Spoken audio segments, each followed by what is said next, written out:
We are going into Game 2 between JakeBake and DeathEnD, our Protoss and Zerg, on Antigua's shipyard. Well, Protoss gets one little bit of a break now in that they're cross positions, but I'm sure that the Zerg is also at least as happy with that as the Protoss player is. Now, this is an interesting choice by our Protoss player because, you know, Antigua is notorious for being very hard to take a third by Protoss players, just because, you know, you can't hold on to this rocks choke right here and your natural choke at the same time. It spreads your army too thin. You know, you run out of force fields and the Zerg can just power his way through into your third and take it down. So basically, if the Zerg is smart, he's got to assume that this Protoss has to be planning right from the get-go to do a 2-base all-in. Yeah, pretty much. Anytime there's a map that you're like, wait a minute.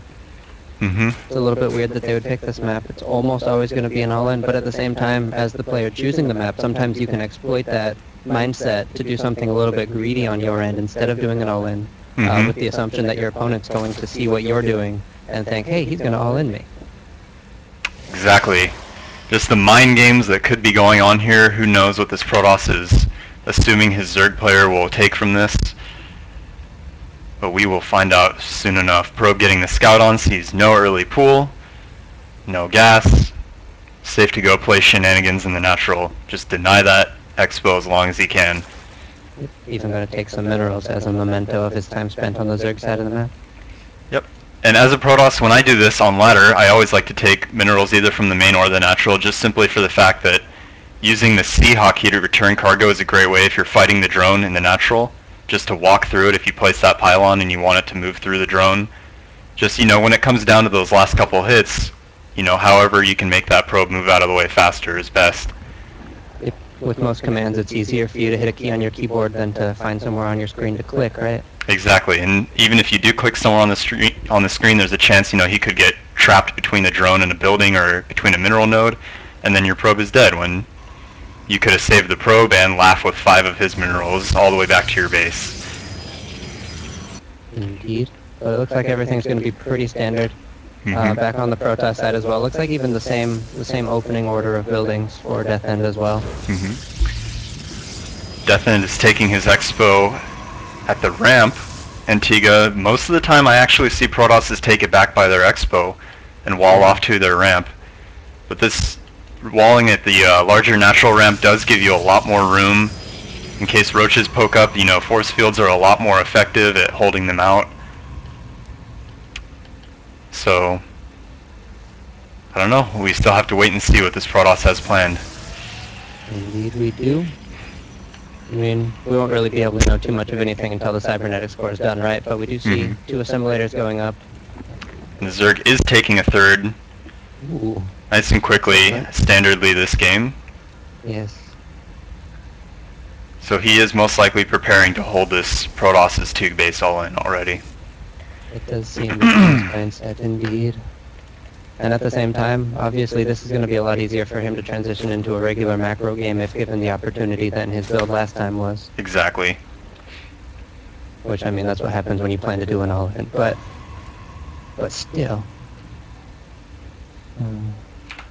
I'm being informed that DeathEnD hails from the team LaGTT, so there's that. I don't have any information on JakeBake, but I would guess that IVN is potentially a clan tag of some sort.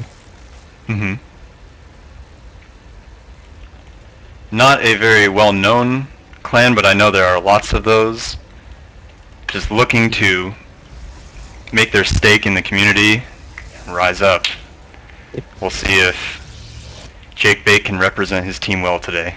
So far he's doing a great job as our Zerg player is up 1 match out of a best of 3. He is indeed, and he's poised without a significant disadvantage at least to go into the mid-game and be able to be on even footing at least with whatever Protoss is going to throw at him.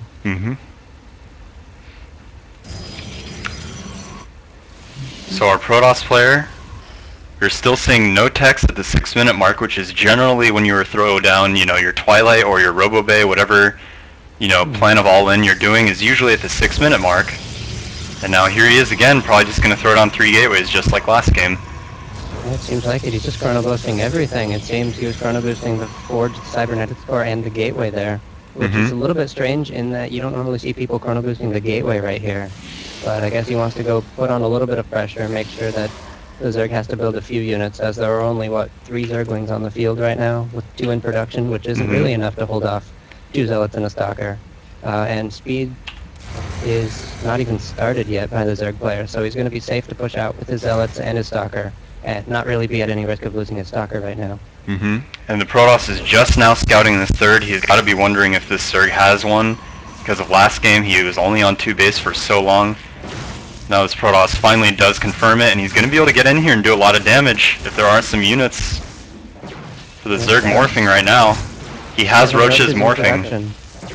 But they're not out yet, so he's going to lose. He's going to lose the Queen. Wow. Such a tragic and taxing loss to lose all that larva production right at at the 8-minute mark. You know, it's really whatever plans yeah, if the Zerg had plans on maxing out on Roaches or just having a very high Zergling count, you know, Zerglings are very taxing on your larvae. He even loses the third, the Roaches don't make it in time. Wow, for 2 Zealots and a Stalker, powering that third down and getting a Queen, definitely paying for themselves.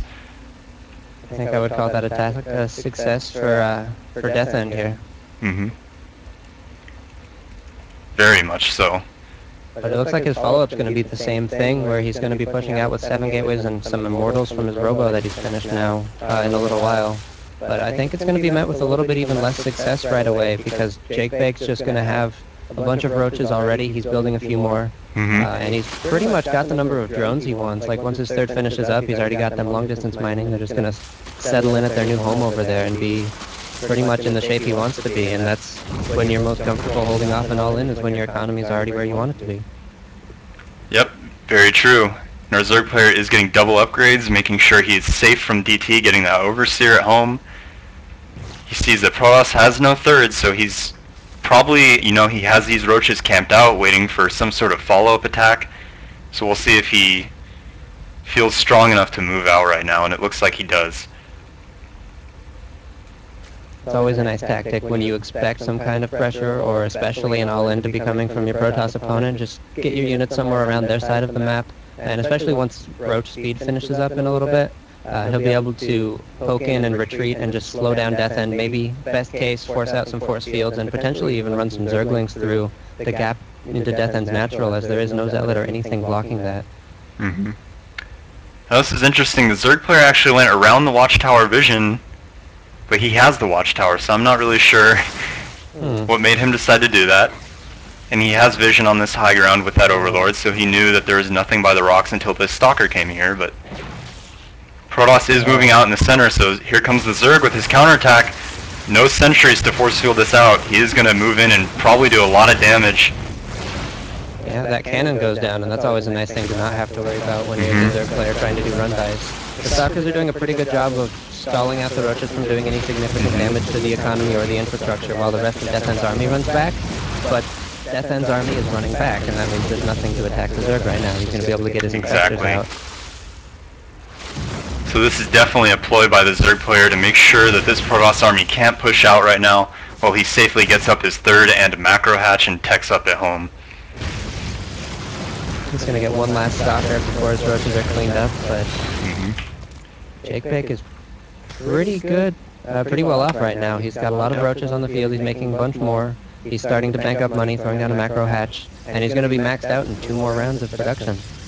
And on the units lost tab, we don't actually see that much of a gap. There is, you know, 575 favoring our Protoss player, but, you know, for taking out the third and killing that Queen and then losing all those Stalkers, you know, he really hasn't even put himself as ahead as, you know, he might think he is.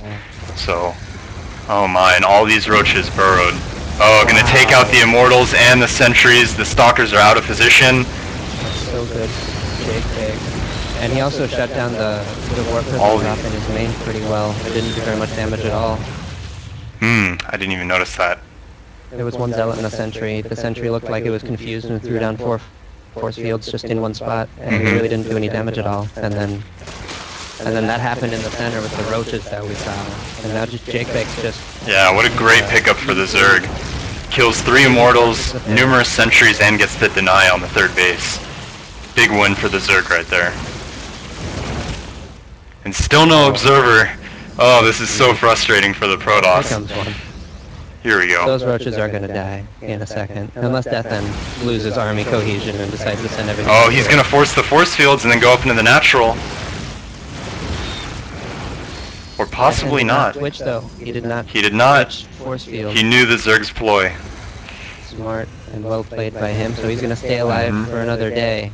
But I mean, the Zerg is more or less maxed out as it is. His pathogen glands are at the point where he can start building infestors, and once that happens, it's hard for DeathEnD on this just gateway immortal composition to really fight against the maxed out Zerg. And we see only carapace for Zerg at the moment, and then +1 for Zerg or for Protoss. So even with that double Evo at home, you know, Zerg really isn't getting much use out of it at the moment. So he's very taxed on gas. You know, he has 4 infestors in production right now. But otherwise, I mean, he's on 6 Geyser. It doesn't really seem like he's been spending that much gas. Very interesting that his gas is so low at the moment. Well, when you build like 80 roaches or so, as he's thrown away several groups, large groups of roaches, that does cost a little bit of gas that adds up over time. We are going to have to work with him going into the main again. Is it going to be able to do damage this time? There aren't very many probes left there. The Zerglings are all rallied out, so they're not going to be there, but now everything is coming back. Oh, and he's going to try to force the ramp, but he doesn't block the ramp in time. So it's not going to work out the way he wanted it to. No, not quite. That Prism is going to get fungled and sent straight to Protoss hell. That was well handled by JakeBake. Like, it's always scary when that force field goes down there, but he did just enough to hold it. And there comes a Spire with the Hive, so he's going to be going for Broodlords as well, just in case he can't manage to end the game as it is. And it does look like DeathEnD has a good enough army, and he's well spread that he should be able to hold his third. And this push shouldn't do too much damage, but JakeBake can force out some force fields here. And it's still going to be a little bit tough for DeathEnD. He's going to have to control his units pretty well. And we see the extra Robo and the Colossus tech going down on the Protoss main, so he is going to have that double Colossus production very soon. Good force fields by this Protoss player so far. Yeah, but he doesn't have enough. Once those force fields go down, there aren't any more, and there's just too much Zerg. 4 Immortals chipping away, but all will slowly fall, surely to the Lings that are even attacking these Immortals at the moment. There we go, there's our GG.